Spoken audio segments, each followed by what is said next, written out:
Shalom kekasih Kristus, bagaimana kabarnya hari ini? Senang saya dapat menyapa kembali saudara.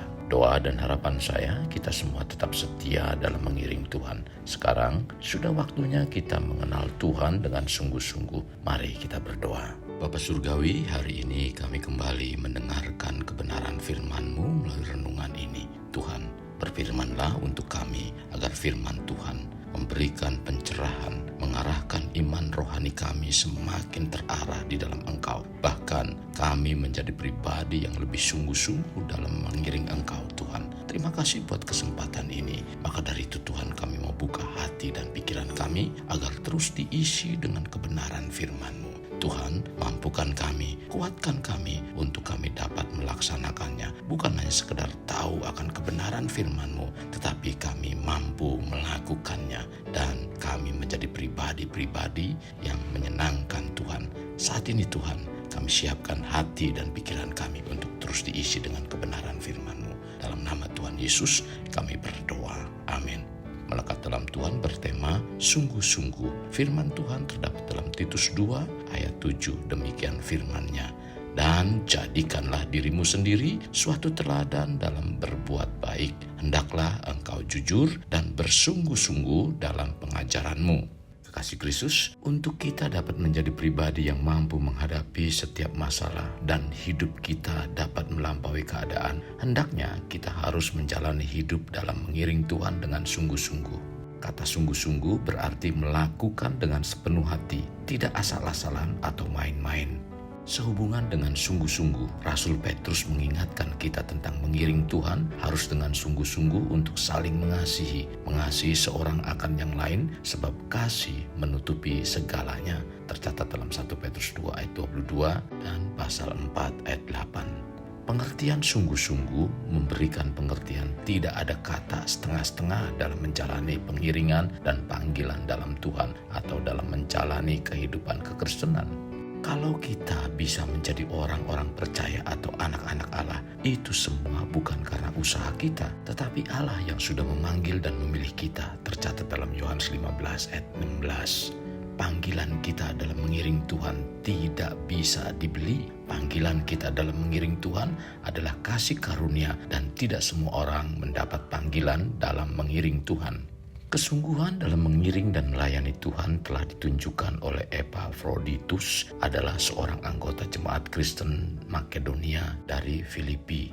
Dia diutus untuk membawa pemberian sumbangan jemaat kepada Paulus yang waktu itu menjadi tahanan di penjara Roma. Oleh karena peran Epafroditus, kebutuhan Paulus di penjara terpenuhi. Epafroditus begitu setia mengurus Paulus dalam penjara. Kesungguhannya dalam melakukan pelayanan ini sungguh luar biasa, sekalipun dia harus mempertaruhkan hidupnya.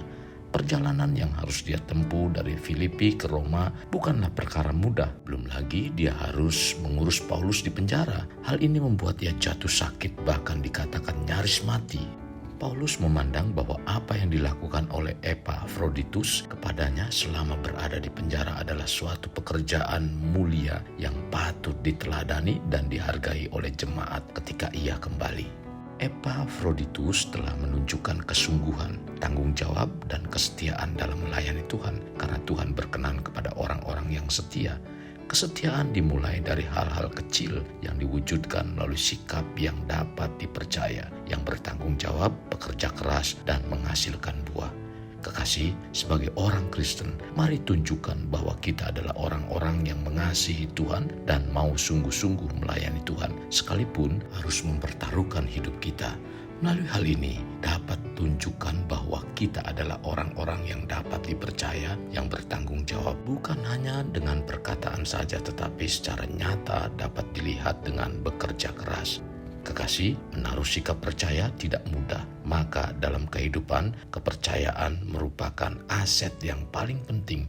Menjadi pribadi yang dapat dipercaya bukanlah perkara yang mudah. Kita perlu membangun sesuatu yang orang lain dapat percaya pada kita. Sehubungan dengan sikap percaya, ada pertanyaan, mengapa banyak orang Kristen yang hidupnya mengalami ketakutan? Padahal Tuhan sering berfirman dan mengatakan, jangan takut. Tetapi pada kenyataannya, banyak mengalami ketakutan dalam menjalani hidup, terlebih saat menghadapi tantangan. Bila sikap orang percaya seperti ini, itu berarti belum mengenal Tuhannya dengan benar dan sungguh-sungguh. Tuhan dengan jelas menyatakan bahwa kita adalah anaknya. Dalam Yohanes 1 ayat 12 mengatakan, tetapi semua orang yang menerimanya diberinya kuasa supaya menjadi anak-anak Allah, yaitu mereka yang percaya dalam namanya. Ketika kita menerima kebenaran ini, sesungguhnya kita dapat memulai perjalanan hidup kerohanian kita untuk mengenal Allah secara pribadi dan memahami bahwa Alkitab itu sungguh-sungguh firman Tuhan yang merupakan pewahyuan akan pribadi Allah, pewahyuan akan janji-janjinya, dan pewahyuan akan kehendaknya. Itulah sebabnya Rasul Petrus mengingatkan dalam 2 Petrus 1 ayat 5-8. Justru karena itu kamu harus dengan sungguh-sungguh berusaha untuk menambahkan kepada imanmu kebajikan, dan kepada kebajikan pengetahuan, dan kepada pengetahuan penguasaan diri, kepada penguasaan diri ketekunan, dan kepada ketekunan kesalehan, dan kepada kesalehan kasih akan saudara-saudara, dan kepada kasih akan saudara-saudara kasih akan semua orang. Sebab apabila semua itu ada padamu dengan berlimpah-limpah, kamu akan dibuatnya menjadi giat dan berhasil dalam pengenalanmu akan Yesus Kristus Tuhan kita. Kekasih Kristus, kita yang sungguh-sungguh percaya kepada Tuhan akan memiliki kebajikan, pengetahuan, kesalehan, ketekunan, penguasaan diri, dan kasih. Hal ini akan terwujud dari iman yang muncul dalam diri kita sebagai umatnya. Bahkan saat berhadapan dengan berbagai proses hidup seperti tekanan dan kesulitan hidup. Untuk mengalami dan menerima kepastian ini, sangat penting kita mengandalkan iman percaya dengan sungguh-sungguh. Maka nilai iman kita akan terlihat apakah sikap kita percaya kepada Tuhan sungguh-sungguh untuk melakukan kehendak-Nya atau sebaliknya. Sekarang untuk dapat menjalani hidup yang dapat melampaui segala keadaan, hendaknya kita sungguh-sungguh dalam mengenal Tuhan.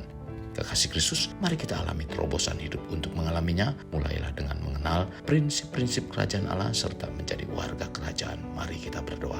Tuhan Yesus, terima kasih buat kebenaran firman-Mu hari ini. Firman-Mu mengajarkan kepada kami untuk kami sungguh-sungguh dalam mengiring Engkau. Sekalipun berbagai macam persoalan merintangi pengiringan kami kepadamu Tuhan. Hari ini Tuhan Engkau mengajarkan kami agar kami dapat menjadi orang yang bisa dipercaya, yang mampu bertanggung jawab, bukan hanya dengan perkataan saja, tetapi secara nyata dapat dilihat dengan kerja keras kami. Tuhan, terima kasih. Sekali lagi kami mengucap syukur buat kebenaran firman-Mu hari ini, agar kami dibawa dalam pengiringan kami kepadamu untuk semakin sungguh-sungguh. Terima kasih Tuhan Yesus. Kami mohon lewat Roh-Mu yang kudus Tuhan, agar kami dapat melakukannya, agar hidup kami sungguh-sungguh untuk melakukan kehendak-Mu yang sebaik mungkin. Terima kasih Tuhan Yesus. Ini doa dan permohonan kami dalam nama Tuhan Yesus kami berdoa. Amin.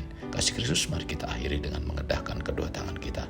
Terimalah anugerah berkat dari Allah Bapa, kasih sayang daripada Yesus Kristus, dan persekutuan dengan Roh Kudus yang mencurahkan berkat secara rohani, berkat secara jasmani, dan berkat secara ekonomi, di mana berkat Abraham, berkat Ishak, berkat Yakub dicurahkan dan dilimpahkan dari saat sekarang sampai Maranatha tiba, dalam nama Tuhan Yesus. Amin.